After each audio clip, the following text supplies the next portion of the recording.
বলছি। একটা ছেলে রাস্তাঘাটে মার খেয়ে পড়ে থাকলো, সে কাঁদে না।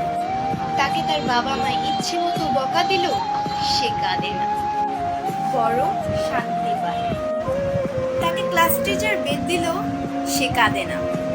তাকে তার প্রিয় মানুষ রাগ অভিমান করে একটা থাপ্পড় দিল, সে কাঁদে না, বরং সে থাপ্পড়ে সে ভালোবাসা খুঁজে নেয়। এক কথায় বলতে গেলে ছেলেরা কাঁদে না, তাকে কাঁদানোর সহজ একটা উপায় হলো তাকে অবহেলা করুন, তার থেকে গুরুত্ব কমিয়ে দিন, তার প্রত্যেকটা কথায় হেসে উড়িয়ে দিন, তার ভালোবাসাকে হেসে উড়িয়ে দিন। তবেই ছেলেটি কাঁদবে। তবে রাতে, তবে রাতে কেউ জানবে না।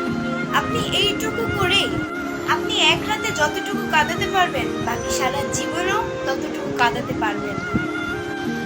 কথাগুলো হাস্যকর মনে হলেও মিথ্যে নয়। মন থেকে ধরে প্রতিটি দেহের প্রতিটি